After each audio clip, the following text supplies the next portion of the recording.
اعوذ باللہ من الشیطان الرجیم بسم اللہ الرحمن الرحیم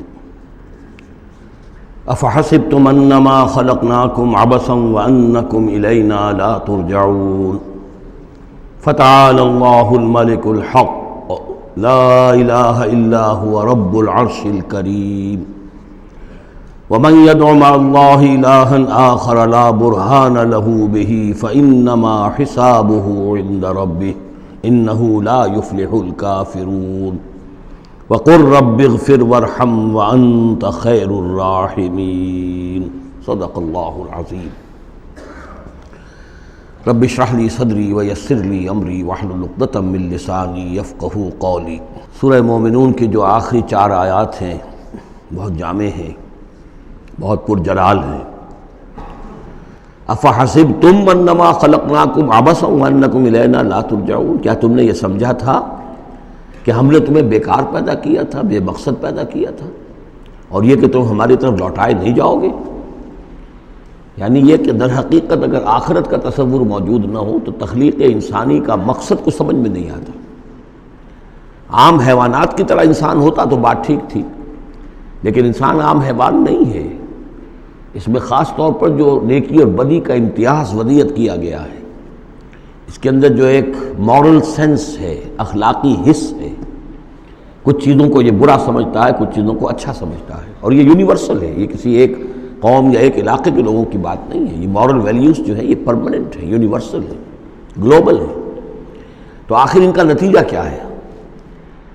گندم از گندم بروید، جو سے جو، گندم سے گندم اگنی چاہیے، جو سے جو، لیکن ہم دنیا میں تو دیکھتے ہیں کہ نیکی کا نتیجہ لازماً اچھا نہیں نکلتا اور بدی کا نتیجہ لازماً برا نہیں نکلتا۔ تو کوئی دوسری دنیا ہونی چاہیے، دوسری زندگی ہونی چاہیے۔ یہی دلیل ہے ایمان بالآخرہ کے لیے، جس کو قرآن مجید مختلف مواقع پر استعمال کرتا ہے۔ چنانچہ سورہ آل عمران کے آخری رکوع میں ہم یہ دیکھ چکے ہیں، ربنا ما خلقت ھذا باطلا سبحانک فقنا عذاب النار۔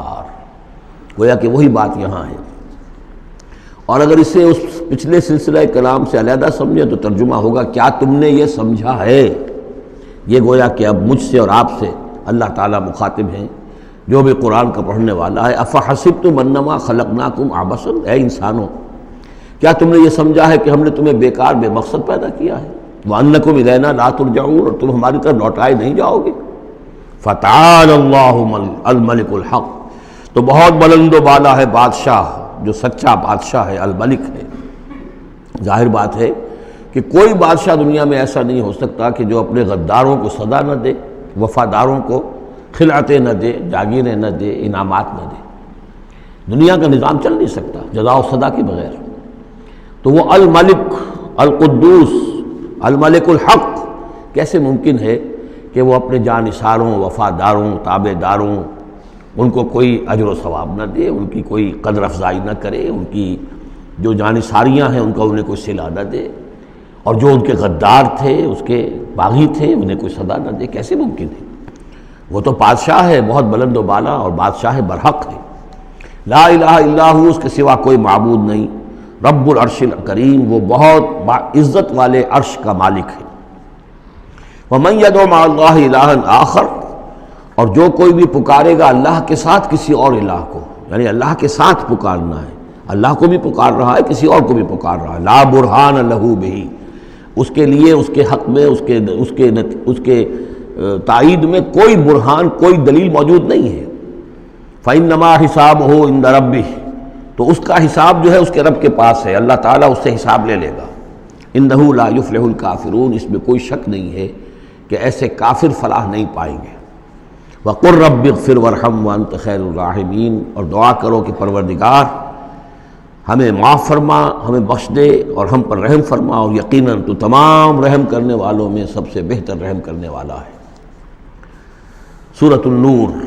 اب یہاں 14 وہ جو صورتیں تھیں جو میں نے عرض کیا، جو مکیات ہیں مسلسل، ان میں سے ایک سورہ حج کے بارے میں اور ایک سورہ رعد کے بارے میں بھی بعض لوگوں کا خیال ہے کہ وہ مدنی ہیں، لیکن واقعہ یہ ہے کہ جن کو بھی مکی اور مدنی صورتوں کے مزاج سے واقفیت ہو گئی ہے، جو اس کو پہچانتے ہیں، وہ جانتے ہیں کہ یہ سارا سلسلہ جو ہے مکیات کا ہے اور ان میں کوئی مدنی صورت نہیں ہے۔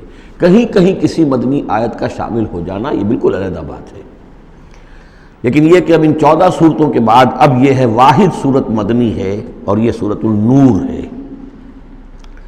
یہ سن 6 کے آس پاس نازل ہوئی ہے، سن 6 ہجری، اور اس میں ایک بہت اہم واقعہ جو آیا ہے وہ حضرت عائشہ صدیقہ رضی اللہ تعالی عنہ پر جو تہمت لگائی تھی منافقین نے، اور اس میں سب سے بڑا رول تو تھا رئیس المنافقین عبداللہ ابن ابی کا، لیکن یہ کہ اور دوسرے منافقین بھی اور ان کے ساتھ ہی کچھ سادہ لوح مسلمان بھی اس فتنے میں کہیں شریک ہو گئے تھے، متاثر ہو گئے تھے، اور یہ کافی یوں سمجھیے کہ خود حضور صلی اللہ علیہ وسلم کے لیے بھی اور حضرت عائشہ صدیقہ کے لیے تو بہت ہی زیادہ تکلیف کا اور کرب کا یہ دور رہا ہے۔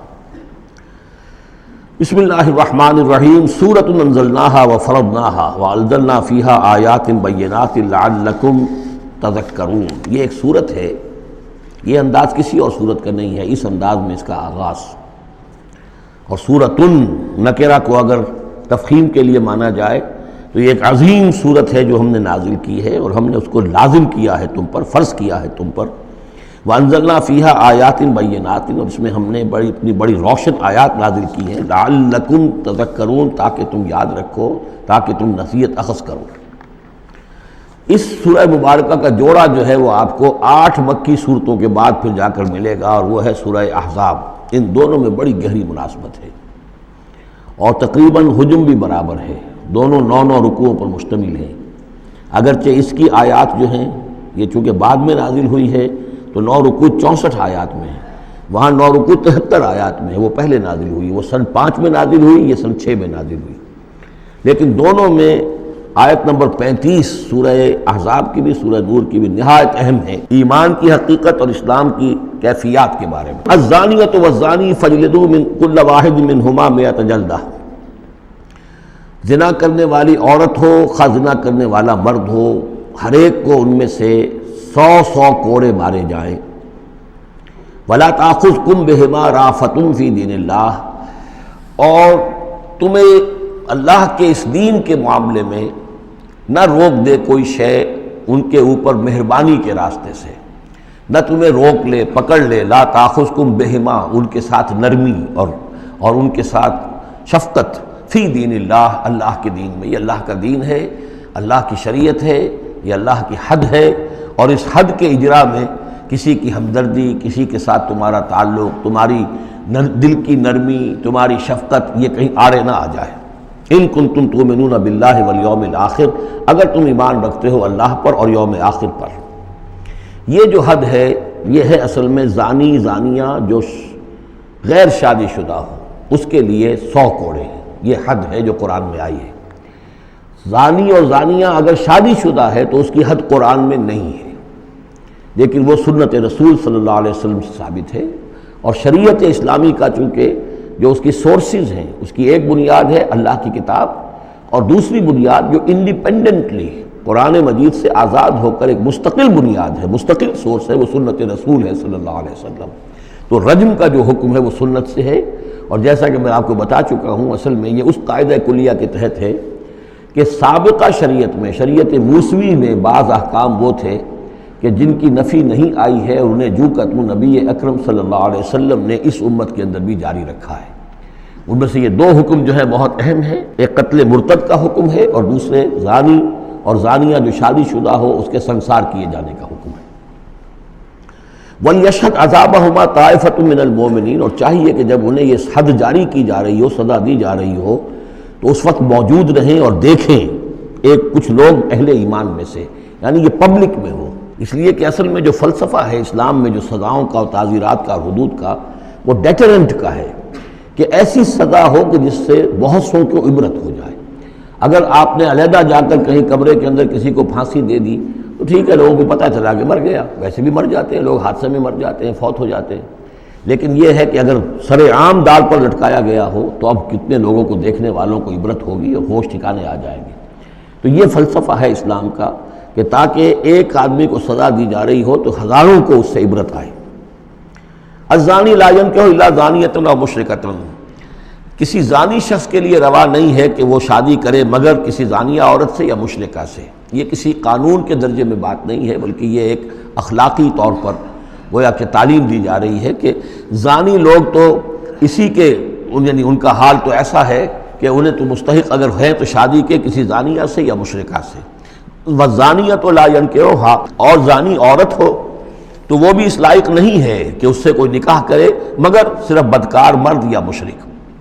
وَحُرِّمَ ذَلِكَ عَلَى الْمُؤْمِنِينَ، اور یہ دونوں جو ہیں زانی مرد اور زانی عورتیں یہ تو حرام کر دی گئی ہیں مومنین کے حق میں، اللہ یہ کہ کوئی توبہ کرے، جو بھی ہے معاملہ وہ علیحدہ ہے اس سے۔ وَالَّذِينَ يَرْمُونَ الْمُحْصَنَاتِ ثُمَّ لَمْ يَأْتُوا بِأَرْبَعَةِ شُهَدَاءَ، اور جو لوگ جو خاندانی عورتیں ہوں، حفاظت میں ہوں کسی خاندان کے اور نکاح کے قید میں ہوں، چاہے نکاح کے قید میں ہوں تو ڈبل احسان ہو گیا کہ خاندانی بھی ہے اور دوسرے یہ کہ نکاح کی قید میں بھی ہے، نکاح کی حفاظت بھی انہیں حاصل ہے۔ نہیں تو یہ کہ اگر غیر شادی شدہ ہیں لیکن کسی شریف خاندان سے ہیں، آزاد خاندان سے ہیں، اگر ان کی عورتوں میں کوئی شخص جو ہے ان پر عیب لگائے، زنا کا الزام لگائے اور پھر وہ نہ لا سکے، ثم لم یاتوا باربعۃ شہداء، 4 شہید نہ لا سکے، فجلدوہم، تو پھر اب ان کو کوڑے مارو، 80 جلدہ، 80 کوڑے، 80 دبرے، ولا تقبلوا لہم شہادۃ ابدا، اور ان کی شہادت اب کبھی آئندہ قبول نہ کرو، واولئک هم الفاسقون، اور یقیناً یہی لوگ فاسق اور نافرمان ہیں۔ یعنی زنا کا الزام اگر لگایا جا رہا ہو تو پھر جو الزام لگانے والا ہے اسے 4 گواہ چشمدید پیش کرنے ہوں گے۔ اگر وہ 4 چشمدید گواہ پیش نہیں کر سکتا تو گویا کہ اب یہ قذف کہلائے گا کہ اس نے ایک الزام لگایا ہے جس کو ثابت نہیں کر سکا، لہذا اس جرم کی سزا 80 کوڑے، کتنے قریب چلا گیا ہے۔ اور اس میں حکمت یہ معلوم ہوتی ہے کہ اگر فرض کیجئے کسی معاشرے میں، مسلمان معاشرے میں کسی لوگوں سے غلطی ہو گئی ہے، اس غلطی کا چرچا نہیں ہونا چاہیے الا یہ کہ اس کے لیے ثبوت موجود ہو کہ اسے کیفر کردار تک پہنچایا جا سکے۔ اگر تو ثبوت اتنا ہے کہ سزا دی جا سکے تو ضرور، لیکن اگر نہ ہو تو خاموش رہو، ورنہ یہ کہ خام خواہ برائی کا چرچا ہو جائے گا جبکہ اس کا سد باب ممکن نہیں ہے، اس کی سزا دینی ممکن نہیں ہے، تو اس میں سکوت جو ہے وہ بہتر ہے۔ الا الذین تابوا، سوائے ان کے کہ جو توبہ کر لیں من بعد ذالک، اس کے بعد وہ اصلح و اصلاح کر لیں، یعنی یہ کہ کبھی کسی زمانے میں ان سے یہ غلطی ہو گئی تھی، انہوں نے کوئی تہمت لگائی تھی زنا کی اور 4 گواہ پیش نہیں کر سکے، طویل عرصے تک جو ہے ان کی گواہی پھر کسی بھی اسلامی عدالت میں قبول نہیں کی گئی، لیکن بعد میں ان کی روش ایسی رہی ہے، رویہ ایسا رہا ہے، انہوں نے اصلاح کر لی ہے، توبہ کر لی ہے، اب وہ قابل اعتماد ہیں، تو یہ جو معاملہ ہے اس پر سے ختم ہو جائے گا، ان کی گواہی بعد میں قبول کی جا سکے گی۔ فإن اللہ غفور الرحیم، تو اللہ غفور اور رحیم ہے۔ والذین یرمون ازواجہم ولم یکن لہم شہداء الا انفسہم، اب ایک خاص معاملہ آ رہا ہے کہ کسی شوہر نے اپنی بیوی کو دیکھا ہو زنا کرتے ہوئے، وہ الزام لگائے کہ میں نے دیکھا ہے اپنی بیوی کو زنا کرتے ہوئے، درحال ہے کہ اس کے پاس 3 اور گواہ نہیں ہیں، لیکن چونکہ یہ معاملہ ہے شوہر اور بیوی کا، اگر کسی اور عورت کا ہوتا تو اس کے اوپر 80 درے لگتے اس کو کہ اس نے الزام لگایا ہے، چاہے چشمدید ہے، چاہے اس نے دیکھا ہے، لیکن 3 گناہ اور نہیں لا سکا، 3 گواہ نہیں لا سکا ہے تو درے لگے گے 80۔ لیکن معاملہ چونکہ بیوی کا ہے، اس کے لیے خاص قانون ہے، اس کو لعان کہتے ہیں۔ وہ یہ ہے کہ والذین یرمون ازواجہم، جو الزام لگائیں زنا کا اپنی بیویوں پر، ثم ولم یکن لہم شہداء، اور ان کے پاس گواہ موجود نہ ہو، الا انفسہم، سوائے ان کی اپنی جانوں کے، انہوں نے خود دیکھا ہے، فشہادۃ احدہم 4 شہادات باللہ، تو یہ ایک شخص کی گواہی بھی 4 گواہیاں شمار کی جائیں گی جبکہ وہ قسم کھائے اللہ کی، انہ لمن الصادقین، کہ وہ سچا ہے، حلفیہ بیان کرے۔ والخامسۃ، اور 5ویں بات یہ کہ وہ یہ کہے کہ ان لعنت اللہ علیہ ان کان من الکاذبین، کہ اگر میں جھوٹا ہوں تو مجھ پر اللہ کی لعنت ہو۔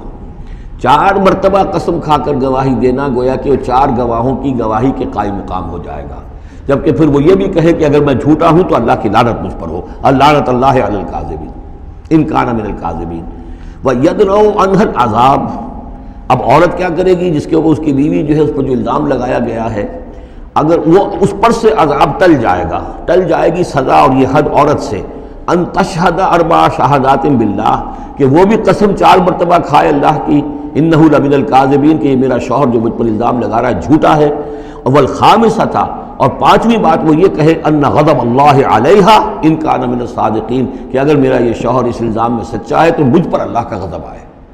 اس انداز میں پھر یہ کہ عورت کے اوپر پھر حد جاری نہیں ہوگی، اور اگر شوہر کے 4 قسمیں کھا کر الزام لگانے اور پھر یہ کہ اللہ تعالیٰ کی لعنت اپنے اوپر طلب کرنے اگر جھوٹا ہو، اس کے بعد اگر بیوی خاموش رہتی ہے وہ جوابی طور پر قسم نہیں کھاتی چار، اور نہ یہ کہتی ہے کہ اگر یہ سچا ہو تو مجھ پر اللہ کا غضب ہو تو پھر اس پر حد جاری ہو جائے گی، لیکن اگر وہ بھی قسم کھا لے چار قسمیں، اور یہ کہ ساتھ ہی یہ بھی کہے کہ اگر یہ سچا ہو اور واقعی اس کا الزام درست ہو مجھ پر تو مجھ پر اللہ کا غضب نازل ہو جائے، تو پھر یہ کہ عذاب ٹل جائے گا، دنیا کی سزا اسے نہیں ملے گی۔ وَلَوْلَا فَضْلُ اللَّهِ عَلَيْكُمْ وَرَحْمَتُهُ، اور اگر اللہ کا فضل اور اس کی رحمت تمہارے شامل حال نہ ہوتی، وَأَنَّ اللَّهَ تَوَّابٌ رَحِيمٌ، تو گویا کہ یہاں پہ محذوف ہے کہ اگر اللہ کا فضل اور اس کی رحمت شامل حال نہ ہوتی تو تم بہت غلط راستے پر پڑ جاتے، تم کوئی بہت بڑا قدم اٹھا دیتے۔ وہ جو بھی واقعہ اب آگے آ رہا ہے یہ اس کے لیے تمہید ہے۔ وَأَنَّ اللَّهَ تَوَّابٌ حَكِيمٌ، یقیناً اللہ تعالیٰ بہت توبہ کا قبول فرمانے والا اور حکمت والا ہے۔ إِنَّ الَّذِينَ جَاءُوا بِالْإِفْكِ عُصْبَةٌ مِّنكُمْ، جن لوگوں نے یہ طوفان اٹھایا ہے، جن لوگوں نے تہمت تراشی ہے حضرت عائشہ صدیقہ رضی اللہ تعالی عنہا پر، یہ تمہارے ہی ایک گروہ ہے، تم ہی میں سے ہیں۔ لا تحسبوہ شرا لکم، اسے تم اپنے لیے برا نہ سمجھو، بل ہوا خیر لکم، بلکہ یہ بھی تمہارے لیے خیر ہے۔ اس کے ذریعے سے اللہ تعالیٰ تمہارے سامنے اب اس زمن میں ہدایات دے گا، قوانین بتا دے گا، شریعت کے جو احکام ہیں وہ نازل ہو رہے ہیں، اس کے لیے گویا کہ یہ واقعہ جو ہے ایک تقریب بن گیا، ایک ذریعہ بن گیا۔ واقعہ اچھی طرح نوٹ کر لیجئے کہ غزوہ بنی مستلق میں حضور سن 6 کا ہے یہ واقعہ، ہجری کا تشریف لے گئے تھے۔ جب وہاں سے واپس آ رہے تھے تو جہاں رات کو ایک جگہ پر قیام تھا، اور حضرت عائشہ صدیقہ جو ہے ایک ہودج میں علیحدہ ہوتی تھیں، جیسے جس کو کہ اٹھا کر جو لوگ آتے تھے حمال وہ اٹھا کر اسے اونٹ پر رکھ دیتے تھے، اور جہاں پر پڑا ہوا وہ ہودج اونٹ پر سے اتار کر نیچے رکھ دیا۔ تو رات کو کہیں قضائے حاجت کے لیے نکلی، پیشاب وغیرہ کی حاجت ہوئی، وہ کہیں گئیں، وہاں کچھ دیر لگ گئی، اور دیکھا واپس آ کر تو کہیں ہار اپنا گر گیا تھا، اس ہار کو دیکھنے کے لیے واپس گئیں۔ اتنی دیر میں وہ حمال آئے، اور حضرت عائشہ بہت دبلی پتلی تھیں، انہیں اندازہ نہیں ہوا کہ اس ہودج میں اس وقت ام المومنین موجود نہیں ہیں۔ انہوں نے اٹھایا اور وہ کوچ کا وقت ہو گیا تھا، اونٹ کے اوپر رکھا اور قافلہ چل دیا۔ اب جب یہ آئیں واپس تو اب دیکھا کہ وہ تو قافلہ جا چکا، ہکا بکا کیا کریں، تنہا ہے، رات کا وقت ہے۔ اس وقت انہوں نے بڑی عقل مندی سے کام لیا کہ اب اگر میں قافلے کے پیچھے دوڑی چلی تو پتہ نہیں میں کسی غلط راستے پر مڑ جاؤں، اور پھر وہ تلاش بھی نہیں کر سکیں گے مجھے، تو بہتر یہ کہ میں یہیں پر بیٹھی رہوں، تاکہ انہیں جب بھی خیال ہوگا کہ اس ہودج کے اندر جو ہے ام المومنین عائشہ صدیقہ موجود نہیں ہے تو وہ تلاش میں پھر یہیں آئیں گے۔ تو وہاں بیٹھی ہوئی تھی، رات کا وقت تھا، نیند آ گئی، سو گئی، اس سے آپ کا چہرہ بھی کھل گیا۔ تو ایک صاحب تھے صحابہ میں سے صفوان ابن معطل، ان کی ڈیوٹی یہ ہوتی تھی کہ وہ لشکر کے پیچھے پیچھے چلتے تھے۔ لشکر چل رہا ہے تو ذرا فاصلے سے کہ کہیں کوئی گری پڑی چیز رہ گئی ہو، کہیں کوئی بیمار ہو، وہ چل نہ پایا ہو لشکر کے ساتھ اور رہ گیا ہو پیچھے، تو پیچھے وہ دیکھ بھال کرتے ہوئے آتے تھے۔ انہیں دور سے نظر آیا کہ یہاں کوئی شے پڑی ہوئی ہے، گٹھڑی سی پڑی ہے کوئی، تو جا کر دیکھا، حضرت عائشہ کو پہچان لیا، اور وہ کہتے ہیں کہ میں نے اس لیے پہچان لیا کہ حجاب کی آیت کے نازل ہونے سے پہلے میں نے انہیں دیکھا تھا۔ حجاب کی آیت نازل ہوئی ہے سورہ احزاب میں، سورہ احزاب 1 سال پہلے نازل ہو چکی ہے، تو جب تک حجاب کی آیت نہیں آئی تھی ظاہر بات ہے کہ وہاں پردہ نہیں تھا، کوئی نقاب نہیں اوڑھتی تھی خواتین، اور نہ امہات المومنین، لہذا پہچانتے تھے۔ تو وہ چونکہ چہرہ کھلا ہوا تھا ام المومنین کا، تو انہوں نے کہا انا للہ و انا الیہ راجعون، یہ الفاظ جو کہے تو حضرت عائشہ کی آنکھ کھل گئی، اور وہ پھر اٹھ کر بیٹھی، انہوں نے اپنا کپڑا درست کیا، لیکن پھر انہوں نے یہ کیا صفوان ابن معطل نے کہ اپنا اونٹ بٹھا دیا، خاموشی کے ساتھ حضرت عائشہ اس پر سوار ہو گئیں، اور وہ آگے اس کی وہ نکیل پکڑ کر وہ چلتے گئے اور قافلے میں پہنچ گئے۔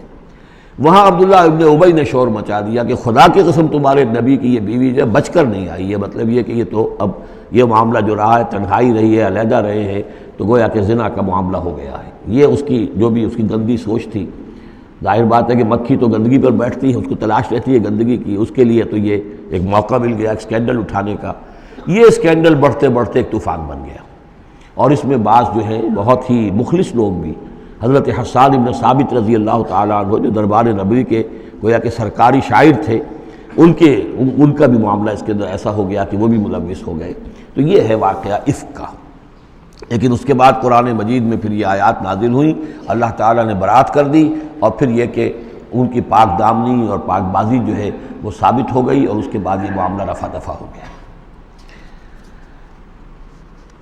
ان الذين جاءوا بالافك عصبة منكم لا تحسبوه شرا لكم بل هو خير لكم، لِكُلِّ امْرِئٍ مِّنْهُم مَّا اكْتَسَبَ مِنَ الْإِثْمِ، اس میں جس شخص نے بھی جو جو گناہ کمایا ہے وہ اس کو مل جائے گا، اس کے حصے میں درج ہو جائے گا۔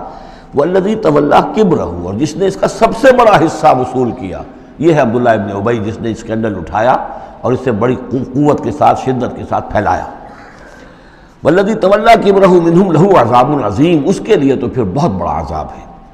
لولا اذ سمعتموہ، مسلمانوں تمہیں کیا ہو گیا، کیوں نہ ایسا ہوا کہ جب تم نے یہ سنا تھا، ظن المؤمنون والمؤمنات بانفسہم خیرا، تو مومن مرد اور مومن عورتیں اپنے بارے میں اچھا گمان کرتی، یعنی یہ کہ حضرت عائشہ کے بارے میں ان کے بارے یہ گمان ہونا چاہیے تھا، انہیں فوراً کہہ دینا چاہیے تھا، وقالوا ھذا افک مبین، اور وہ کہتے فوراً کہ یہ تو کوئی بہت بڑی تہمت ہے۔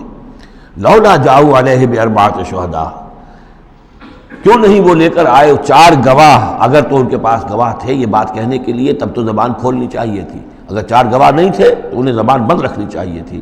فَإِذْ لَمْ تَأْتُوا بِالشُّهَدَاءِ، اس لیے کہ یہ 4 گواہوں والی آیت جو ہے یہ سورہ نساء میں اتر چکی تھی، سورہ نساء سن 4 میں آ چکی ہے، وہ ابتدائی احکام جو تھے کہ 4 گواہ ہونے چاہیے اس معاملے کے اندر، یہ آیت سورہ نساء میں آ چکی ہے۔ تو فرمایا کہ یہ کیوں نہیں 4 گواہ لے کر آئے، فَإِذْ لَمْ تَأْتُوا بِالشُّهَدَاءِ، اگر وہ 4 گواہ نہیں لا سکے، فَأُولَٰئِکَ عِندَ اللہِ هُمُ الْكَاذِبُونَ، تو یقیناً اللہ کے نزدیک اور قانون اسلامی کے نزدیک پھر وہی جھوٹے ہیں۔ وَلَوْلَا فَضْلُ اللہِ عَلَيْكُمْ وَرَحْمَتُهُ، اور اگر نہ ہوتا اللہ کا فضل اس کی رحمت تمہارے شامل حال فی الدنیا والآخرہ، دنیا میں اور آخرت میں بھی، لَمَسَّكُمْ فِيمَا أَفَضْتُمْ، تو تم پر پڑتی اس چیز پر کہ جس کا چرچا تم نے کیا ہے، عذاب عظیم، بہت بڑا عذاب۔ اس تلقونہ بألسنتکم، یہ اصل میں انسانوں کی ایک عام کمزوری ہوتی ہے، اس طرح کی بات جو ہے بس ادھر سے سنی ادھر بیان کر دی، ادھر سے آگے بیان ہو گئی، جنگل کی آگ کی طرح اس قسم کی خبریں جو ہیں وہ پھیل جاتی ہیں۔ اس تلقونہ بألسنتکم، جبکہ تم اسے لے رہے تھے اپنی زبانوں سے، یعنی یہ کہ ایک زبان سے دوسری زبان کو، اور زبان سے نکلی اور کوٹھے چڑھی والی جو ایک کہاوت ہمارے ہاں ہے، اس طریقے سے آسانی سے وہ بات پھیلتی چلی گئی۔ وَتَقُولُونَ بِأَفْوَاهِكُمْ، اور تم کہہ رہے تھے اپنے منہوں سے، مَا لَيْسَ لَكُمْ بِهِ علم، جس کے لیے تمہارے پاس کوئی علم نہیں تھا، کوئی دلیل نہیں تھی، کوئی بنیاد نہیں تھی، کوئی گواہی نہیں تھی، کوئی معلومات کی کوئی سورسز نہیں تھی۔ وَتَحْسَبُونَهُ هَيِّنًا، اور تم اسے سمجھ رہے تھے کہ بہت ہلکی بات ہے، معمولی سی بات ہے۔ وَهُوَ عِندَ اللہِ عَظِيمٌ، جبکہ یہ اللہ کے نزدیک بہت بڑی بات ہے۔ کسی پر بھی، کسی مسلمان خاتون پر بھی اس طرح کی تہمت لگا دینا بہت بڑی بات ہے، کھجا یہ کہ بازی بارش بابا ہم بازی، کہ ام المومنین عائشہ صدیقہ رضی اللہ تعالی عنہ زوج رسول صلی اللہ علیہ وسلم، اور یہ چیز جو ہے بہت بڑی ہے۔ وَلَوْلَا إِذْ سَمِعْتُمُوهُ قُلْتُم مَّا يَكُونُ لَنَا أَن نَّتَكَلَّمَ بِهَٰذَا، کیوں نہ ایسا ہوا کہ جب تم نے یہ سنا تھا تو تم کہتے کہ ہمارے لیے بالکل جائز نہیں ہے کہ ہم یہ بات زبان سے نکالیں۔ سبحانک، اللہ تو پاک ہے، ھذا بہتان عظیم، یقیناً یہ بہت بڑا بہتان ہے۔ یعظکم اللہ ان تعودوا لمثلہ، اللہ تعالیٰ تمہیں نصیحت کر رہا ہے مبادا تم دوبارہ پھر اس قسم کی کسی معاملے کے اندر اسی طریقے سے اعادہ کرو اور دوبارہ اسی کوئی حرکت کرو، ابداً کبھی بھی، ان کنتم مؤمنین، اگر تم مومن ہو۔ وَيُبَيِّنُ اللَّهُ لَكُمُ الْآيَاتِ، اور اللہ تعالیٰ تمہارے لیے اپنی آیات کو واضح کر رہا ہے، وَاللَّهُ عَلِيمٌ حکیم، اللہ علیم اور حکیم ہے۔ ان الذین یحبون ان تشیع الفاحشۃ فی الذین آمنوا لہم عذاب علیم، بے شک وہ لوگ جو یہ چاہتے ہیں کہ اہل ایمان میں بے حیائی کا چرچا ہو جائے تو ان لوگوں کے لیے بہت دردناک عذاب ہے۔ ایک تو یہ کہ بے حیائی پھیل جائے، تشیع الفاحشہ شائع ہو جائے، بے حیائی عام ہو جائے، جو لوگ اس کے لیے، اب ظاہر بات ہے کہ آج کل تو کاروبار کے لیے، اپنے اخبار بیچنے کے لیے، اس کی جو ہے اشاعت بڑھانے کے لیے نئی سے نئی قسم کی رنگین تصویریں شائع کی جا رہی ہیں، یہ سارا کچھ ہو رہا ہے۔ کسی شے کا اشتہار دینا ہو، عورت کی تصویر ساتھ ہوگی، یہ سارا کچھ جو ہو رہا ہے، تو یہ لوگ کون ہیں کہ جو اس بے حیائی کو، بے پردگی کو یہ در حقیقت اس معاشرے میں پھیلا رہے ہیں؟ تو وہ لوگ کہ جو چاہتے ہیں کہ معاشرے کے اندر بے حیائی پھیلے، اور ایک اس کا مفہوم یہ بھی ہے کہ اگر کہیں ایسی کوئی غلط حرکت ہوئی ہے اور اس کا چرچا ہو گیا، یہ آج ہمارے اخبارات کے اندر بہت بڑے پیمانے پر ہو رہا ہے، یہ اسکینڈلز شائع کر دیتے ہیں۔ اب وہ بات صحیح بھی ہے یا نہیں، غلط ہے تب بھی، لیکن ایک بات ہے، اس کا چرچا ہو گیا، پورے دنیا کے اندر پہنچ گئی۔ اب ظاہر بات ہے کہ بچے بھی پڑھتے ہیں، بچیاں بھی پڑھتی ہیں، ان کے لیے تو گویا کہ یہ ایک ان کی معلومات کا ایک کھاتہ کھل گیا کہ ایسا بھی ہوتا ہے، جس طریقے سے آج کل ہو رہا ہے معاملہ، اس کے جس طریقے سے اخبارات میں شائع کیا جا رہا ہے، تو اس کی اس اشاعت کے اندر خرابی کا پہلو زیادہ ہے، مضر پہلو زیادہ ہے۔ اگر ہے بھی ایسا معاملہ، اگر تو سزا کے قابل ہے تو گواہی دو اور سزا دلواؤ، اور ایسی سزا ہو کہ جس سے ایک کو سزا ہو اور ہزاروں کو ہوش آ جائے، اور اگر نہیں ہے تو خاموش ہو، اس کے اوپر زبان کھولنا بھی جو ہے در حقیقت بہت بڑا جرم ہے۔ ان الذین یحبون ان تشیع الفاحشۃ فی الذین آمنوا لهم عذاب علیم فی الدنیا والآخرہ، دنیا میں بھی اور آخرت میں بھی۔ واللہ یعلم وانتم لا تعلمون، اللہ جانتا ہے اور تم نہیں جانتے۔ ولولا فضل اللہ علیکم ورحمتہ، اور اگر اللہ کا فضل نہ ہوتا تم پر اور اس کی رحمت نہ ہوتی تو یہ تو طوفان ایسا اٹھا تھا کہ اس کے بڑے دور تک نتائج نکل سکتے تھے، یہ محذوف ہے۔ وَأَنَّ اللَّهَ رؤوف الرحیم، تو اللہ بہت رؤوف ہے اور رحیم ہے۔ یا ایھا الذین آمنوا لا تتبعوا خطوات الشیطان، اہل ایمان شیطان کے نقش قدم کی پیروی نہ کرو۔ ومن یتبع خطوات الشیطان، جو کوئی بھی شیطان کے نقوش پا کی پیروی کرے گا فإنہ یأمر بالفحشاء والمنکر، تو شیطان تو اسے حکم دے گا، وہ تو حکم دیتا ہے بے حیائی کا اور منکر کا، بری بات کا۔ ولولا فضل اللہ علیکم ورحمتہ، اور اگر نہ ہوتا اللہ کا فضل اور اس کی رحمت تمہاری شامل حال، ما زکا منکم من احد ابدا، تم میں سے کوئی ایک انسان بھی کبھی پاک نہ ہو سکتا۔ اللہ تعالیٰ کا فضل ہے، اللہ کی رحمت ہے۔ ایک شخص سے غلطی ہو جاتی ہے، اللہ پردہ پڑا رہنے دیتا ہے تو اس کے اندر اصلاح کا مادہ پیدا ہو جاتا ہے۔ ایک دفعہ آدمی ننگا ہو جائے تو پھر ڈھیٹ ہو جاتا ہے۔ اس سے یہ کہ اللہ تعالیٰ جو ہے ان چیزوں کے اندر اس کی بڑی حکمت ہے کہ اگر کوئی غلطی ہو گئی ہے فوراً نہیں پکڑتا، وہ اس کو مہلت دیتا ہے اصلاح کرے۔ ولولا فضل اللہ علیکم ورحمتہ، اگر نہ ہوتا اللہ کا فضل تم پر اور اس کی رحمت، ما زکا منکم من احد ابدا، تم میں سے کوئی بھی کبھی نیک اور پارسا نہ بن سکتا اور پاک نہ ہو سکتا۔ ولکن اللہ یزکی من یشاء، بلکہ یہ تو اللہ تعالیٰ ہی پاک کرتا ہے جس کو چاہتا ہے۔ واللہ سمیع علیم، اللہ سمیع علیم ہے۔ ولا یأتل اولو الفضل منکم والسعۃ ان یؤتوا اولی القربى والمساکین والمہاجرین فی سبیل اللہ۔ اس آیت کی بھی شان نزول ہے کہ حضرت ابو بکر صدیق رضی اللہ تعالیٰ عنہ کے ایک یا تو بھانجے تھے یا خالہ زاد بھائی تھے، حضرت مصطح۔ یہ حضرت مصطح جو ہے غریب آدمی تھے، اور حضرت ابو بکر ان کی مدد کیا کرتے تھے، پیسے سے، مال سے ان کی ضرورت جو ہے پوری کرتے تھے۔ لیکن یہ مصطح بھی اس میں شریک ہو گئے۔ حضرت عائشہ صدیقہ رضی اللہ تعالیٰ عنہ پر جو تہمت کا معاملہ چلا تو حضرت ابو بکر کو جب معلوم ہوا کہ مصطح بھی اس معاملے کے اندر شریک ہے تو پھر غصے میں آ کے ان کا قسم کھا لی کہ میں اب اس کے ساتھ کبھی کوئی بھلائی نہیں کروں گا، اس نے اتنی بڑی غلطی کی ہے اور اس معاملے کے اندر میری بیٹی کا معاملہ ہے اور اس میں اس کو یہ خیال نہیں آیا کہ میں اس کے ساتھ کتنا کچھ احسان کرتا ہوں، اور اس کے اندر جو ہے وہ خود بھی شریک ہو گیا۔ اس پر اللہ تعالیٰ کی طرف سے گرفت آ رہی ہے کہ نہیں ابو بکر یہ ٹھیک نہیں ہے، جو بھی اس سے غلطی ہوئی، لیکن تم جو نیک کام کر رہے تھے اس کا کیوں قسم کھاتے ہو کہ اس کے اندر تم مدد نہیں کرو گے۔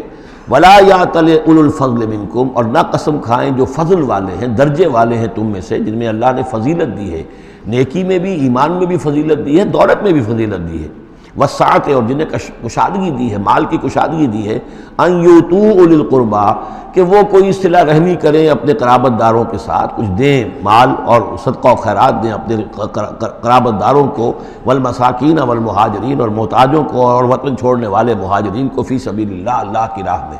تو یہ قسم نہ کھائیں۔ ولیعفوا ولیصفحوا، انہیں چاہیے کہ معاف کر دیں اور درگزر سے کام لیں۔ الا تحبون ان یغفر اللہ لکم، کیا تم یہ نہیں چاہتے کہ اللہ تمہیں معاف کرے؟ یعنی اے ابو بکر اگر تم یہ چاہتے ہو، تم سے بھی تو کوئی خطا آخر ہو جاتی ہے، اللہ معاف فرماتا ہے، کیا تم نہیں چاہتے کہ اللہ تمہاری خطاؤں سے درگزر کرے؟ الا تحبون ان یغفر اللہ لکم، کیا تم نہیں پسند کرتے اس کو کہ اللہ تمہیں معاف کرے؟ اس پر اس آیت کو سنتے ہی حضرت ابو بکر صدیق کے الفاظ یہ نقل کیے گئے، بلا یا ربنا انا نحب، کیوں نہیں پروردگار، ہم ضرور چاہتے ہیں کہ تو ہمیں معاف فرما دے۔ انہوں نے اپنی قسم کا کفارہ دیا اور اس کے بعد جو بھی وہ کرتے تھے ان کے ساتھ بھلائی اور نیکی، اس سلسلے کو جاری کر دیا۔ واللہ غفور رحیم، اور اللہ تعالیٰ غفور ہے اور رحیم ہے۔ ان الذین یرمون المحصنات الغافلات المؤمنات، یقیناً وہ لوگ کہ جو تہمت لگاتے ہیں ان پاک دامن عورتوں پر کہ جو غافل ہیں، جن کو ان چیزوں کا ہوش بھی نہیں ہے، جن کا گمان بھی ادھر نہیں گیا، المومنات اہل ایمان میں سے، لعنوا فی الدنیا، ایسی معصوم اور پاک دامن عورتوں پر جو تہمت لگانے والے ہیں ان پر پھٹکار ہے دنیا میں بھی اور آخرت میں بھی، ولہم عذاب عظیم، اور ان کے لیے بہت بڑا عذاب ہے۔ یوم تشہد علیہم السنتہم وایدیہم، جس دن کے ان کے خلاف گواہی دیں گے، تشہد علیہم، علی کو نوٹ کر لیجئے، جس دن کے ان کے خلاف گواہی دیں گے، السنتہم ان کی اپنی زبانیں گواہی دیں گی، وایدیہم ان کے اپنے ہاتھ گواہی دیں گے، وارجلہم اور ان کے پاؤں گواہی دیں گے، بما کانوا یعملون، اب جو کچھ عمل وہ کر رہے تھے۔ یہ ہاتھ ہمارے پاس اللہ کی امانت ہے، میں اس سے غلط کام کر رہا ہوں تو یہ انڈر پروٹیسٹ میرا حکم تو مان رہا ہے، اس لیے کہ اللہ تعالیٰ نے مجھے میرے حوالے سے کیا ہوا ہے، لیکن اس کے اندر پروٹیسٹ ہے، قیامت کے دن یہی میرے خلاف مقدمہ کرے گا، پروردگار تو نے مجھے اس کے حوالے کیا تھا اور یہ مجھ سے میرے ذریعے سے غلط کام کرتا رہا۔ یہ پاؤں جو ہیں ہمارے خلاف گواہی دیں گے کہ پروردگار ہم اس کے تابع تھے، اس کے حکم کے مطابق چل رہے تھے، یہ بدبخت ہمیں چوری کرنے کے لیے جاتا تھا تو اس کے لیے استعمال کرتا تھا، یا کوئی اور برا کام کرنے کے لیے ہمارے پیروں ہمیں استعمال کرتا تھا۔ یومئذ یوفیہم اللہ دینہم الحق، اس دن اللہ تعالیٰ ان کا پورا بدلہ ان کو دے دے گا۔ یہ دین کے لفظ کو یہاں نوٹ کیجئے، دین بدلے کو کہتے ہیں، دین مالک یوم الدین، جزا و سزا کے دن کا مالک، بدلے کا دن۔ وَيَعْلَمُونَ أَنَّ اللَّهَ هُوَ الْحَقُّ الْمُبِينُ، اور وہ جان لیں گے کہ اللہ تعالیٰ ہی ہے الحق، سچا اور ہر بات کو کھول کر بیان کر دینے والا۔ الخبیثات للخبیثین والخبیثون للخبیثات، ناپاک عورتیں ناپاک مردوں کے لیے ہیں اور ناپاک مرد ناپاک عورتوں کے لیے ہیں، اور طیبات والطیبات للطیبین والطیبون للطیبات، اور ستھرے اور پاک باز جو خواتین ہیں وہ پاک باز مردوں کے لیے ہیں، اور پاک باز جو مرد ہیں وہ پاک دامن خواتین کے لیے ہیں۔ اولئک مبرؤون مما یقولون، یہ لوگ بری ہیں ان چیزوں سے کہ جو لوگ کہتے ہیں۔ لہم مغفرۃ ورزق کریم، ان کے لیے مغفرت ہے اور رزق کریم ہے۔ یہ دونوں آیات جو ہیں در حقیقت اخلاقی تعلیم کی نوعیت کی ہیں کہ اتنی اخلاق کی حس معاشرے کے اندر رہے کہ جس کے ساتھ کوئی بدنامی کا معاملہ ہو جائے پھر وہ خود محسوس کرے کہ میں آئسولیٹ ہو کر رہ گیا ہوں یا رہ گئی ہوں اس معاشرے کے اندر، یہ معاشرے کے اندر یہ عام روش پیدا ہو جائے۔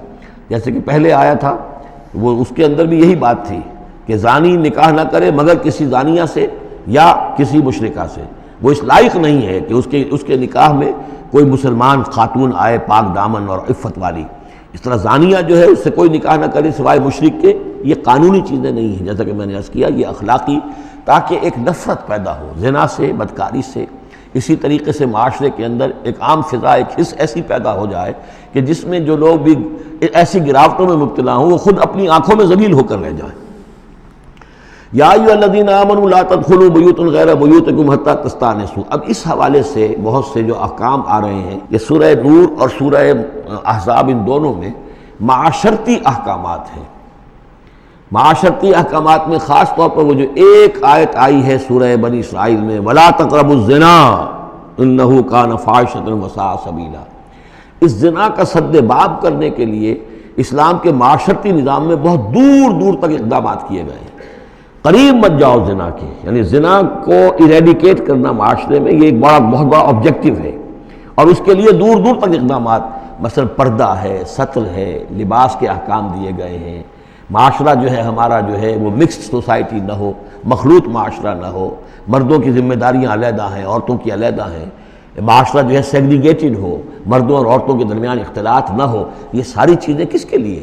یہ اسی لیے ہے کہ یہ در حقیقت اس قدر شدید کشش ہے مرد اور عورت کے اندر، یہ اللہ نے جو دو جنسیں بنائی ہیں، اور اس میں یقیناً جو سیکس کا معاملہ اتنا پورٹنٹ موٹیو ہے کہ اس کو اگر پوری طریقے سے، جیسے گھوڑا بہت منہ زور ہو تو اسے بہت باندھ کر رکھنا پڑے گا اور بڑا اس کو کنٹرول کرنے کے لیے محنت کی ضرورت ہے، اسی طریقے سے اس سیکس کو ڈسپلن کرنا اور صحیح انداز میں اس کو جو ہے ہارنس کرنا، اور اس کے لیے یہ ہے کہ غلط راستوں سے اس کو بچانا، اس کے لیے بڑے دور دور تک احکام دیے گئے، اور یہ پورا معاشرتی نظام اسلام کا اسی بنیاد پہ اب قائم ہے۔ اب اسی میں سے مثلاً یہ گھر کی پرائیویسی بھی ہے، ایک گھر ہے، گھر میں ایک شوہر ہے، اس کی بیوی ہے، اب آپ فوراً چلے گئے سیدھے گھر کے اندر؟ نہیں، اے اہل ایمان مت داخل ہوا کرو گھروں میں اپنے گھروں کے سوا، حتیٰ تستانسوا، یہاں تک کہ بول چال کر لو، اجازت لے لو، وتسلموا علی اہلہا، اور اذن لینے کی اس وقت جو ہوتی تھی شکل وہ یہی کہ جا کر دروازے پر کہو السلام علیکم، معلوم ہوا کہ کوئی صاحب ہیں کہ جو آئے ہیں، ملنا چاہتے ہیں اور اندر آنا چاہتے ہیں۔ اب اس کے بعد یہ کہ وہ اپنی آئیڈینٹی دیں اور پھر ان کو آنے کی اجازت دی جائے، یہ نہیں کہ بے دھڑک چلے جا رہے ہیں۔ ذالکم خیر لکم لعلکم تذکرون، یہی تمہارے لیے بہتر ہے تاکہ تم نصیحت حاصل کرو۔ فإن لم تجدوا فیہا احدا فلا تدخلوها، اگر اس گھر میں کوئی نہ ہو تو پھر اس میں داخل مت ہو، حتیٰ یؤذن لکم، یہاں تک کہ تمہیں اجازت دی جائے۔ جو گھر کا مالک ہے وہ اگر اجازت دے کہ ہاں میرا گھر اس وقت خالی ہے، تم اس میں جا سکتے ہو، ورنہ یہ کہ خالی گھر کے اندر جہاں کوئی نہیں ہے داخلے کی اجازت نہیں ہے۔ وَإِن قِيلَ لَكُمْ، اور اگر کہا جائے تم سے ارجعوا، چلے جاؤ، لوٹ جاؤ، اس وقت میں ملنے کے لیے تیار نہیں ہوں یا میں اپنی کسی مشغولیت میں ہوں، فارجعوا، تو لوٹ جاؤ۔ اب دیکھیے یہ آداب ہیں. ہمارے ہاں یہ ہے کہ آپ پہنچ گئے، نہ ٹائم لیا ہوا ہے نہ پہلے سے طے ہے، آپ سمجھتے ہیں کہ مجھے ریسیو کرنا اس کا فرض ہے، کیوں نہیں ملا؟ اس نے انکار کر دیا تو اس کا مطلب یہ کہ بڑا متکبر ہے اور بہت یہ جو ہے شخص جو ہے، یہ نہیں. اگر تو آپ وقت طے کر کے گئے ہیں تو اس کا فرض ہے کہ وہ آپ کو ریسیو کرے اور آپ کو وقت دے. لیکن اگر آپ اچانک چلے گئے ہیں تو آپ کو اس کی پرائیویسی پر آپ جو ہے حملہ آور نہیں ہو سکتے. وہ اپنے کس کام میں ہے، کس مشغولیت میں ہے، اس کی کیا اہمیت ہے، آپ تو اس کو نہیں جانتے. اگر وہ گھر والا کہہ دیتا ارجعوا وَإِنْ قِيلَ لَكُمْ ارْجِعُوا فَارْجِعُوا، تو لوٹ جاؤ. ہوا اَزْكَىٰ لَكُمْ، یہی تمہارے لیے زیادہ پاک ہے، پاک بازی کا معاملہ. وَاللَّهُ بِمَا تَعْمَلُونَ عَلِيمٌ، اور جو کچھ تم کر رہے ہو اللہ اس سے واقف ہے. لَيْسَ عَلَيْكُمْ جُنَاحٌ أَن تَدْخُلُوا بُيُوتًا غَيْرَ مَسْكُونَةٍ، اس میں کوئی حرج نہیں ہے کہ تم داخل ہو جایا کرو ایسے گھروں میں کہ جن میں سکونت نہیں ہے، جس میں کوئی لوگ رہتے نہیں ہیں، ریزیڈینشل نہیں ہے. اب گوڈاؤنز ہیں، اب ایسا تو نہیں کہ گوڈاؤنز میں آپ نہیں جا سکتے، سامان پڑا ہوا گودام ہے آپ جا سکتے. فیہا متاع لکم، اس میں تمہارا سامان ہے. تو یہ وہی گودام والی بات ہو گئی. واللہ یعلم ما تبدون وما تکتمون، اور اللہ جانتا ہے جو تم ظاہر کرتے ہو جو کچھ تم چھپاتے ہو. یعنی قانون کی اصل روح کو دیکھنا چاہیے کہ یہ جو روکا جا رہا ہے کہ گھروں میں داخل نہ ہو، تو یہ اصل میں جو پرائیویسی ہے گھر کی اور فیملی کی، اصل میں اس کو ملحوظ خاطر رکھا جا رہا ہے.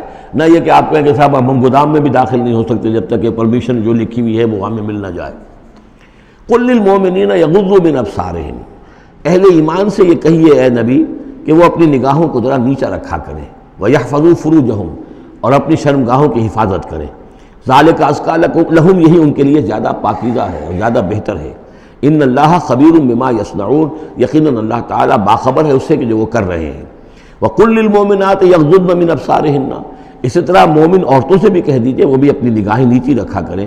وَيَحْفَظْنَ فُرُوجَهُنَّ، اور وہ بھی اپنے سطر کو پوری طریقے سے ملحوظ رکھیں اور اپنی شرمگاہوں کی حفاظت کریں. وَلَا يُبْدِينَ زِينَتَهُنَّ، اور انہیں نہیں چاہیے کہ وہ اپنی زینت اور سنگھار کو ظاہر کریں. إِلَّا مَا ظَهَرَ مِنْهَا، سوائے اس کے کہ جو از خود ظاہر ہو جائے. وَلْيَضْرِبْنَ بِخُمُرِهِنَّ، اور چاہیے کہ وہ اپنے گریبانوں کے اوپر اپنی اوڑھنیوں کے بکل مار لیا کریں. بِخُمُرِهِنَّ عَلَىٰ جُيُوبِهِنَّ، یہ خمرہن جمع ہے خمار کی، خمار کہتے ہیں اوڑھنی.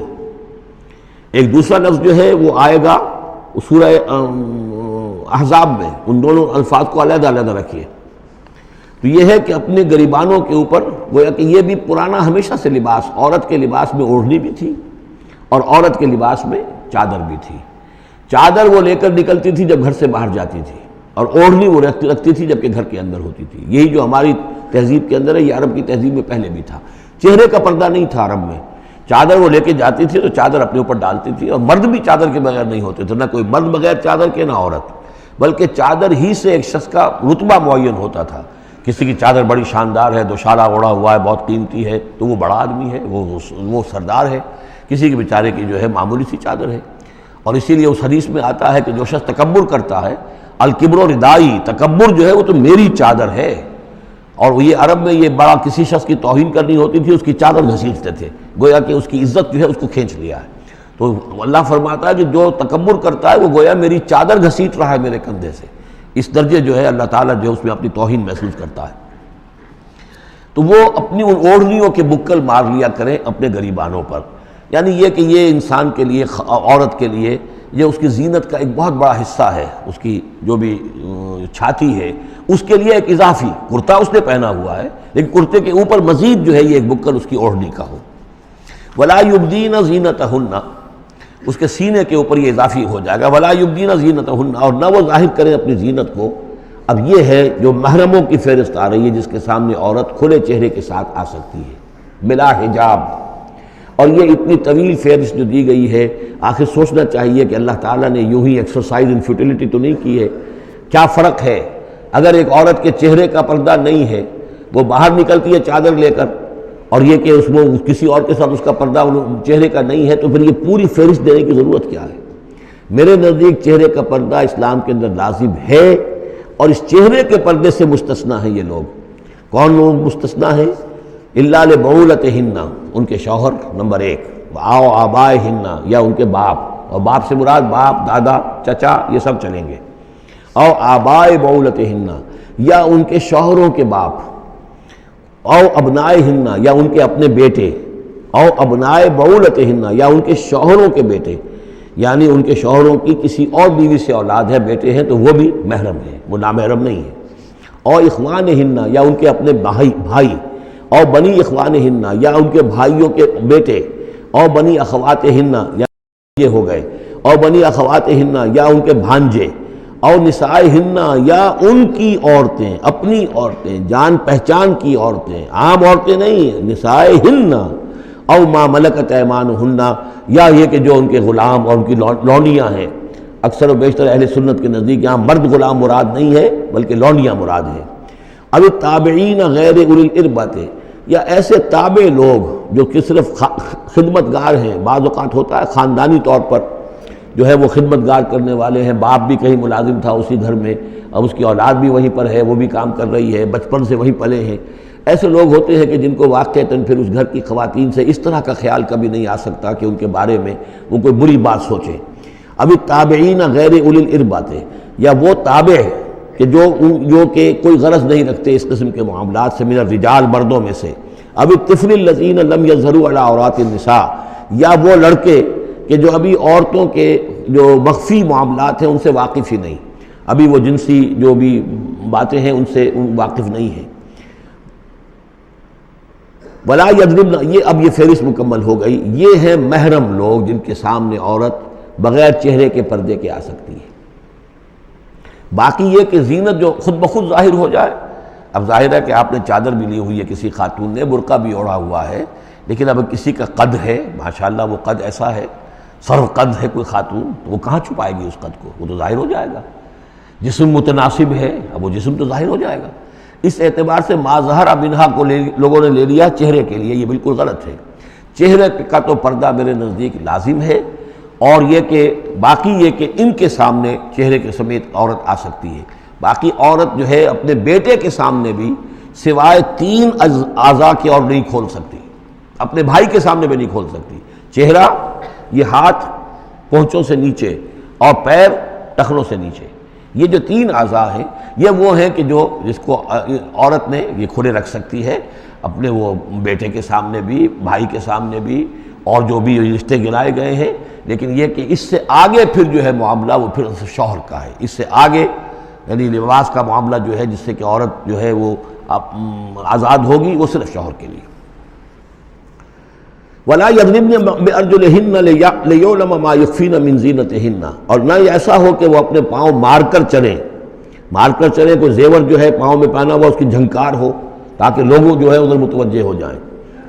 لِيُعْلَمَ مَا يُخْفِينَ مِنْ زِينَتِهِنَّ، تاکہ لوگوں کے علم میں آ جائے کہ کیا انہوں نے چیز چھپائی ہوئی ہے اپنی زینت میں سے، کیا زیورات پہنے ہوئے ہیں۔ وَتُوبُوا إِلَى اللَّهِ جَمِيعًا أَيُّهَا الْمُؤْمِنُونَ، اور اے اہل ایمان سب کے سب مل کر اللہ کی جناب میں توبہ کرو، لَعَلَّكُمْ تُفْلِحُونَ، تاکہ تم فلاح پاؤ۔ وَأَنكِحُوا الْأَيَامَ مِنكُمْ، اور دیکھو اپنی بیواؤں کی شادیاں کر دیا کرو۔ وَالصَّالِحِينَ مِنْ عِبَادِكُمْ، یہ بھی اب ایک بہت اہم ہے بات۔ ہندوانہ ہمارا معاشرہ جو ہے وہ بیوہ کی شادی جو ہے وہ تو جائز بھی نہیں سمجھتا، یا بہت ہی یوں سمجھیے کہ اس کے نزدیک بہت ہی ناپسندیدہ بات ہے، اور ہمارے ہاں بھی یہ ہو گیا ہے۔ حالانکہ یہاں حکم ہے انکحوا الایام منکم، بیواؤں کی شادیاں کر دیا کرو۔ والصالحین من عبادکم و امائکم، اور تمہاری جو بانیاں ہوں، غلام ہوں، ان میں سے بھی جو سمجھدار ہوں، جن کے کردار کے بارے میں تمہیں اعتماد ہو، ان کی بھی شادیاں کر دیا کرو۔ ایک کی کنیز ہے، ایک کا غلام ہے، ان کی شادی ہو جائے۔ اب ظاہر بات ہے وہ کنیز جو ہے اپنے آقا کے، اب اس کے ساتھ وہ تمتع نہیں کر سکے گا، اس لیے کہ اس نے اجازت دے دی ہے کہ اس کی کنیز کی شادی ہو گئی ہے کسی غلام کے ساتھ۔ وَالصَّالِحِينَ مِنْ عِبَادِكُمْ وَإِمَائِكُمْ إِنْ يَكُونُوا فُقَرَاءَ، اگر وہ فقیر ہوں گے، مہر وغیرہ دینے کی ان کے اندر ہمت نہیں ہے، صلاحیت نہیں ہے، يُغْنِهُمُ اللَّهُ مِنْ فَضْلِهِ، تو اللہ تعالیٰ ہو سکتا ہے کہ ان کو اپنے فضل سے غنی کر دے۔ وَاللَّهُ وَاسِعٌ عَلِيمٌ، اللہ واسع، بہت سمائی رکھنے والا، کشائش والا، کشادگی والا اور جاننے والا ہے۔ یعنی یہ بھی ہے کہ کسی وقت انسان سوچے کہ اگر میں شادی کروں گا تو وہ بھی اپنی قسمت ساتھ لے کر آئے گی، کیا پتہ کہ میرے اس وقت حالات جو ہیں اگر کچھ خراب بھی ہیں تو اللہ تعالیٰ اس کی قسمت سے، اس کے حوالے سے وہ اللہ تعالیٰ میرے لیے رزق کا دروازہ کھول دے۔ وَلْيَسْتَعْفِفِ الَّذِينَ لَا يَجِدُونَ نِكَاحًا، اور جو لوگ نکاح کی قدرت بالکل نہ رکھتے ہوں، شادی کر ہی نہ سکتے ہوں، کچھ بھی نہ ہو ان کے پاس، نہ کوئی گھر ہو جس میں کہ اپنی بیوی کو رکھ سکیں، نہ کوئی نان نفقے کا سامان ہو، نہ کوئی مہر دے سکیں، وَلْيَسْتَعْفِفْ، تو انہیں چاہیے کہ وہ اپنی عفت کی حفاظت کریں۔ پوری طریقے سے اپنے اس جو جنسی جذبے کو کنٹرول کریں. الذین لا یجدون نکاحا حتی یغنیہم اللہ من فضلہ، یہاں تک کہ اللہ تعالیٰ انہیں اپنے فضل سے غنی کر دے. والذین یبتغون الکتاب مما ملکت ایمانکم فکاتبوہم، اور تمہارے غلاموں میں سے جو تمہارے ساتھ چاہیں مکاتبت کرنا. یہ مکاتبت کا قاعدہ یہ تھا کہ غلام یہ طے کرتا تھا کہ جناب میں آپ کو اتنے لاکھ درہم دے دوں گا، اتنی مدت کے اندر اندر آپ مجھے آزاد کر دیجئے. تو یہ معاہدہ ہو گیا، اب وہ آزاد ہو گیا. لیکن آزادی اسی میں ہے کہ اسے وہ رقم اتنی عرصے کے اندر ادا کرنی ہے. اب وہ کمائے گا، محنت کرے گا، کوشش کرے گا اور وہ رقم ادا کر دے گا. یہ مکاتبت تھی. تو جو بھی تمہارے غلاموں میں سے مکاتبت چاہیں مما ملکت ایمانکم فکاتبوہم، تو یہ مکاتبت کر لیا کرو. قرآن مجید نے وہ تمام راستے کھولے ہیں کہ جن سے غلاموں کی آزادی کا جو ہے آسانی کے ساتھ تدریجاً سہج انداز کے اندر ان کی غلامی کا جو ہے سلسلہ ختم ہو کر آزادی کی طرف راستہ کھل جائے. فَقَاتِبُوهُمْ إِنْ عَلِمْتُمْ فِيهِمْ خَيْرًا، اگر تم دیکھ رہے ہو ان کے اندر کہ خیر ہے، بھلائی ہے، واقعتاً یہ شخص اعتماد کیا جا سکتا ہے، یہ بھاگ نہیں جائے گا اور یہ جو بھی کرنا چاہ رہا ہے معاہدہ اس کو پورا کرنے کی اس کی نیت ہے. وَآتُوهُمْ مِن مَالِ اللَّهِ الَّذِي آتَاكُمْ، پھر ایسے لوگوں کو جنہوں نے مکاتبت کی ہو تم بھی مال دیا کرو جو اللہ کا مال تمہارے پاس اللہ نے تمہیں دیا ہے. یعنی لوگ مدد بھی کریں اس کی تاکہ وہ اپنی اس رقم کو جلد از جلد ادا کر کے اور وہ پھر آزاد ہو جائے. وَلَا تُكْرِهُوا فَتَيَاتِكُمْ عَلَى الْبِغَاءِ، اور دیکھو اپنی باندیوں کو، چھوکریوں کو، یہ جو وہاں پہ باندیاں کنیزیں ہوتی تھیں انہیں بدکاری پر مجبور نہ کرو. ان اردنا تحسنا، اگر وہ چاہیں کہ وہ پاک دامن رہیں، وہ کسی قلعے میں رہیں، اور ان سے چونکہ یہ بھی رواج وہاں تھا، ان باندیوں سے پھر وہ پیشہ کراتے تھے. اب یہ اصل میں اصلاح ہو رہی ہے اس معاشرے کی، اور اس کے اندر ان چیزوں کو رفتہ رفتہ روکا جا رہا ہے. جیسے سورہ نساء میں آیا تھا، ایسا بھی ہوتا تھا کہ باپ کی بیویاں جو ہیں اپنی جو سوتیلی مائیں ہیں انہیں اپنے گھر میں ڈال دیا. لیکن یہ ساری چیزیں رفتہ رفتہ ایک ایک کر کے پھر ان کی بندش ہوئی ہے. تو وہ اپنی لونڈیوں سے پیشہ کراتے تھے اور کمائی خود کھاتے تھے. تو فرمایا یہ بہت غلط ہے. لِتَبْتَغُوا عَرَضَ الْحَيَاةِ الدُّنْيَا، تاکہ تم حاصل کرو دنیا کی زندگی کا سامان. وَمَنْ يُكْرِهُنَّ فَإِنَّ اللَّهَ مِن بَعْدِ إِكْرَاهِهِنَّ غَفُورٌ رَحِيمٌ، اور اگر کوئی ان کو مجبور کرے گا اس کام کے لیے تو اللہ تعالیٰ ان کی اس مجبوری کی بنا پر ان کے حق میں غفور اور رحیم ہوگا. تم پر وبال آئے گا، جو کام یہ غلط کروائے گا وبال اس پر آئے گا. اگر وہ خود جو ہے مجبوراً کر رہی ہے اور وہ اس کے لیے ذہناً تیار نہیں ہے تو بہرحال اللہ اس کے حق میں غفور اور رحیم ہوگا. وَلَقَدْ أَنزَلْنَا إِلَيْكُمْ آيَاتٍ مُبَيِّنَاتٍ، اور دیکھو ہم نے نازل کر دی ہیں تمہاری جانب یہ روشن آیات. وَمَثَلًا مِّنَ الَّذِينَ خَلَوْا مِن قَبْلِكُمْ، اور وہ ساری باتیں بھی ہم نے بتا دی ہیں کہ جو ان لوگوں میں تھیں جو تم سے پہلے تھے. یہ ساری گندگیاں، معاشرتی خرابیاں جو ہیں یہ پہلوں کے اندر بھی تھیں، ہم نے ان سب کی نشاندہی کر دی ہے. وَمَوْعِظَةً لِّلْمُتَّقِينَ، اور اہل تقویٰ کے لیے ہم نے نصیحت یہ نازل فرما دی ہے. قَدْ جَاءَتْكُم مَوْعِظَةٌ مِّن رَّبِّكُمْ وَشِفَاءٌ لِّمَا فِي الصُّدُورِ. اب یہ 5واں رکوع آ رہا ہے اور یہ ہمارے اس منتخب نصاب کا جو دوسرا حصہ ہے ایمان کی بحث، اس کے ضمن میں یہ بہت اہم درس ہے. اور یہ آیت نمبر 35 جو آ رہی ہے یہ قرآن مجید کی عظیم ترین آیات میں سے ہے. اس سورہ مبارکہ کی بھی آیت نمبر 35 اور سورہ احزاب میں بھی بالکل ٹھیک یہی نمبر آیت نمبر 35 آپ کو ملے گی. یہ ایمان پر اور وہ اسلام کی کیفیات پر قرآن مجید کی عظیم ترین آیات ہے. اللہ نور السماوات والارض، اللہ آسمانوں اور زمین کا نور ہے. مثل نور ہی، اس پر ایمان کی مثال، اس کے نور ایمان کی مثال ایسی ہے کہ مشکاتن، جیسے ایک طاق ہے، فیہا مصباح، اس میں ایک چراغ روشن ہے. المصباح فی زجاجہ، وہ چراغ جو ہے چمنی کے اندر ہے، شیشہ ہے اس کے اوپر، جیسے لالٹینیں ہوتی تھی پچھلے زمانے میں، گلوب کے ساتھ جو ہے وہ لیمپ ہوتے تھے. الزجاجۃ کأنہا کوکب دری، اور وہ شیشہ چمک رہا ہے جیسے کہ ایک چمکدار ستارہ ہو. یوقد من شجرۃ، اور اس مصباح میں، اس دیے میں، اس چراغ میں جلایا جا رہا ہے تیل، کس کا؟ ایک شجرہ مبارکہ زیتونہ کا، ایک ایسا مبارک درخت زیتون کا، لا شرقیۃ ولا غربیہ، جو نہ شرقی ہے نہ غربی ہے. یعنی یہ کہ درخت ہے، جھنڈ ہے ایک. اب اگر تو اس جھنڈ کے مشرق میں کوئی درخت ہے تو صبح کی دھوپ تو انہیں ملے گی، شام کی نہیں ہوگی. مغرب میں ہے تو شام کی دھوپ مل جائے گی، صبح کی نہیں ملے گی. ایک علیحدہ کھڑا ہوا ہے کوئی، جس کے نہ ادھر کوئی اور ہے نہ ادھر کوئی اور درخت ہے، تو پورے دن کی تمازت دھوپ کی جو ہے وہ جذب کر رہا ہے. اور ایسے درخت کا جو روغن زیتون ہوتا تھا وہ بہت صاف شفاف، اسی کی مثال دی جا رہی ہے کہ نہ شرقی ہے نہ غربی ہے، وہ کسی جانب سے اوٹ میں ہے ہی نہیں. یکاد زیتھا یضیء، اس کا جو روغن ہے وہ بھڑک اٹھنے کو بیتاب ہے، قریب ہے کہ روشن ہو جائے. وَلَوْ لَمْ تَمْسَسْهُ نَارٌ، چاہے اسے ابھی آگ نے چھوا ہی نہ ہو. نور علی نور، جب آگ مس کر جائے، چھو جائے تو پھر نور علی نور ہے، وہ بھڑک اٹھتا ہے. یہد اللہ لنورہ من یشاء، اللہ تعالی ہدایت فرماتا ہے اپنے نور کی جانب جس کو چاہتا ہے. وَيَضْرِبُ اللَّهُ الْأَمْثَالَ لِلنَّاسِ، اور اللہ تعالی مثالیں بیان کرتا ہے لوگوں کے لیے. وَاللَّهُ بِكُلِّ شَيْءٍ عَلِيمٌ، اور اللہ ہر چیز کا کما حقہ علم رکھتا ہے. یہ اصل میں ایمان کے لیے، اس کے اجزائے ترکیبی کے لیے بہترین تمثیل ہے، جس کو میں پہلے بیان کرتا رہا ہوں کہ ایک ہے فطرت، انسانی فطرت. اگر فطرت سلیم ہے تو اس کے اندر یہ ایمانی حقائق موجود ہیں، معرفت خداوندی موجود ہے. البتہ اس پر کوئی پردے آ گئے ہیں، اس کے اوپر جو ہے کچھ غلاف پڑ گئے ہیں، اور جب آتی ہے وحی وہ اس کو ایکٹیویٹ کرتی ہے. آیات الہیہ جو ہیں، آیات قرآنیہ، وہ اندر کے اندر جو ڈورمنٹ اس کی کانشسنس ہے ایمان کی، اس کو ایکٹیویٹ کر کے شعور پر لے آتی ہے.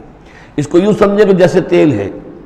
اب تیل ایک ہے کڑوا تیل، جس سے کہ ہم دیے کبھی جلایا کرتے تھے، اب تو شاید ہی کہیں آپ نے دیکھا ہو دیا کس کو کہتے ہیں، لیکن اس میں وہ کڑوا تیل جو جلتا تھا، تو کڑوا تیل خود آگ نہیں پکڑ سکتا، اس میں بتی ڈالنی پڑتی تھی. کوئی کپڑے کی بتی ہے بٹ کر، یا یہ کہ وہ روئی کی بتی بنائی ہے، اس بتی کا پھر آگ لگاتے تھے تو جل تو رہا ہے تیل، لیکن بواسطہ بتی، براہ راست وہ تیل جلنے کی پوزیشن میں نہیں ہے. لیکن ایک تیل ہے پیٹرول، اس کو جو کڑوے تیل سے روشنی حاصل کرنے کے لیے جتن کرنے پڑ رہے ہیں آپ کو جلانے کے لیے، اور پیٹرول گویا کہ بیتاب ہے، وہ بھڑک اٹھنے کو بیتاب ہے، ذرا سی چنگاری قریب آئی اور بھڑک گیا. اسی طریقے سے انسانوں کی طباع کا فرق ہے. کچھ لوگوں کی جو فطرت ہے اتنی سلیم ہوتی ہے، اتنی نیکی ہوتی ہے اس کے اندر، کہ جیسے ہی وہی سامنے آئی آئینہ جگمگا اٹھا ایک دم، اس لیے کہ اوپر غبار ہے ہی نہیں، اس کے اوپر کوئی اور جو ہے پردے پڑے ہوئے ہیں ہی نہیں. یہ مثال صدیقین کی ہے جو میں نے کل بھی آپ سے عرض کیا تھا، کہ جیسے کہ حضور نے فرمایا میں نے جس کے سامنے بھی دعوت ایمان رکھی، اس نے کچھ نہ کچھ توقف اور تردد ضرور کیا، سوائے ابو بکر کے کہ ایک لحظے کا بھی توقف نہیں کیا. یہ اس لیے کہ ان کی فطرت اتنی سلیم تھی، گویا کہ وہ پیٹرول تھا ان کے اندر جو بھڑک اٹھنے کو بیتاب تھا، کہ ذرا قریب بھی اگر دیاشلائی آ گئی تو بھڑک اٹھے. لیکن کچھ لوگ وہ تھے کہ جن کا تیل اتنا صاف اور پاک نہیں تھا، ان میں کوئی تکدر تھا، انہیں وقت لگ گیا. اگرچہ یہ کہ بالآخر وہ ایمان لے آئے، لیکن یہ کہ کچھ اس میں بتی ڈالنی پڑی، کوئی اس کے لیے محنت کرنی پڑی. السابقون الاولون من المہاجرین والانصار والذین اتبعوہم بإحسان، پھر وہ لوگ ہیں جو بعد میں درجہ بدرجہ پھر ان کے بعد آتے چلے گئے. تو اسی طریقے سے ایمان کی مثال ہے کہ یہ روغن فطرت یا نور فطرت، نور روح، روحانی نور جو ہمارے اندر ہے نور تجلی بھی اسی خاک میں پنہاں، غافل تندرا صاحب ادراک نہیں ہے. وہ جو ہماری روح کے اندر ہے، روح ملکوتی کے اندر جو نور ہے، یہ نور اور باہر سے جو قرآن کا نور، وحی کا نور آیا، ان دونوں کے نور کے اجتماع سے پھر نور علی نور کی کیفیت پیدا ہوئی. اب وہ نور ایمانی جو ہے وجود میں آ گیا. اللہ نور السماوات والارض مثل نورہ کمشکاۃ فیہا مصباح المصباح فی زجاجہ. اور ذہن میں رکھیے یہ ہمارا جو پنجر ہے پسلیوں کا، اس کی واقعتاً طاق کی سی شکل ہے. یہ نیچے سے چوڑا ہو رہا ہے، اوپر سے تنگ ہو رہا ہے. طاق ایسے ہی ہوتے تھے. ڈائفرام جو ہے وہ اس طاق کا گویا کہ فلور ہے، جو ہمارے ایبڈومینل کیویٹی کو چیسٹ کیویٹی سے علیحدہ کرنے والا عضو ہے، اور دل رکھا ہوا ہے اس کے اوپر. یہ گویا کہ چراغ ہے. اس دل میں نور ایمان ہوتا ہے. اس دل کے اندر جو ہے وہ اللہ کا نور، اور یہ نور بنا ہے دو چیزوں سے. ایک وہ نور فطرت جو اس کے اندر موجود تھا، اس کی روح کے اندر، اور ایک نور وحی. ان دونوں کے اجتماع سے نور علی نور، وہ نور جو ہے وہ نور ایمان کی شکل میں اس قلب کے اندر جو ہے وہ جاگزی ہوا اور قلب منور ہو گیا. المصباح فی زجاجہ، الزجاجہ کأنہا کوکب دری یوقد من شجرۃ مبارکۃ زیتونۃ لا شرقیۃ ولا غربیہ یکاد زیتھا یضیء ولو لم تمسسہ نار نور علی نور یہدی اللہ لنورہ من یشاء. یہ نور علی نور ہے. دو نوروں کے جمع ہونے سے یہ نور ایمان وجود میں آیا، نور فطرت، نور وحی. اور اللہ تعالیٰ ہدایت دیتا ہے اپنے نور کی جس کو چاہتا ہے، اور اللہ یہ مثالیں لوگوں کے لیے بیان کرتا ہے۔ باقی اللہ کو تو ہر شے کا کما حق و علم ہے، مثال کی ضرورت انسانوں کے لیے ہے کہ جو ان لطیف حقائق کو ایسے ہی خود نہیں سمجھ سکتے۔ اب جن لوگوں کے دلوں میں یہ نور ایمان پیدا ہو جاتا ہے، ان کی ایک جھلک دکھائی جا رہی ہے کہ ان کی شخصیت، ان کی زندگی کی دلچسپیاں کیا ہوتی ہیں۔ فی بیوت اذن اللہ ان ترفع ویذکر فیہا اسمہ، ان گھروں میں جن کا کہ اللہ نے حکم دیا کہ انہیں بلند کیا جائے، یعنی مساجد۔ بلند کرنے سے مطلب یہ ہے کہ ان کو نمایاں بنایا جائے۔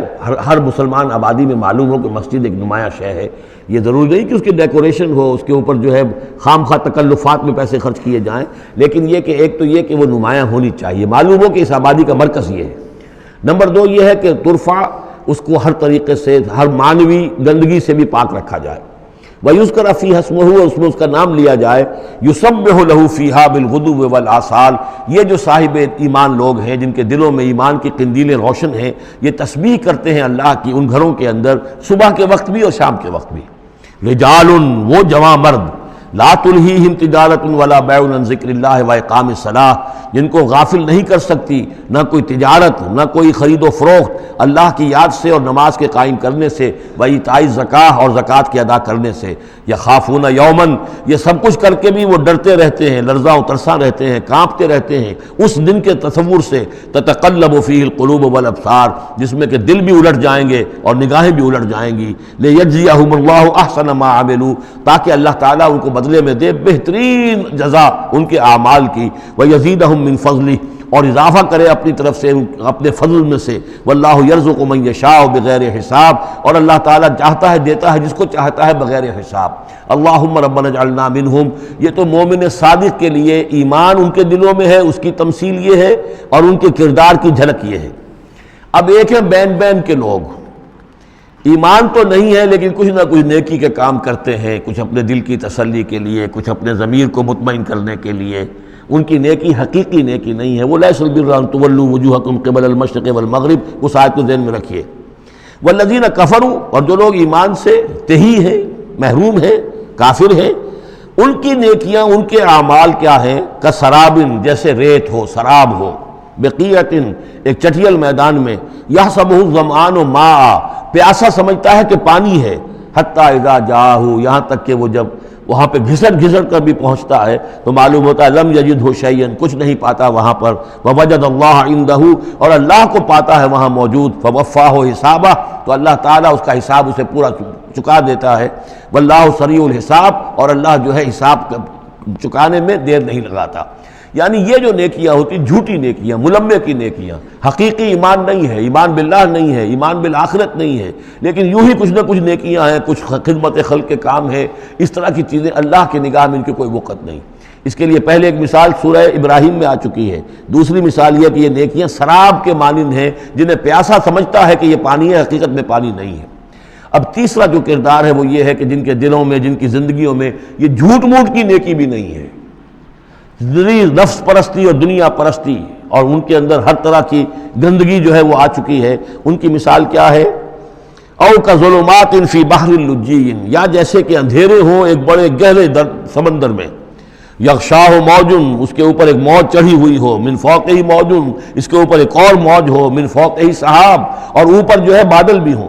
یعنی اندھیری رات ہے، کوئی روشنی نہیں، اوپر بادل ہے، نہ چاند اور ستاروں کی کوئی روشنی نہیں آ رہی، اور اس کے ساتھ ہی یہ ہے کہ موج کے اوپر موج چڑھی ہوئی ہے۔ ظلمات بعضها فوق بعض، یہ اندھیروں پر اندھیرے ہیں۔ اذا اخرج یدہ لم یکد یراہا، جب وہ اپنا ہاتھ نکالتا ہے تو اس کو بھی نہیں دیکھ سکتا، جسے ہم کہتے ہیں اپنے محاورے میں ہاتھ کو ہاتھ سجائی نہیں دیتا۔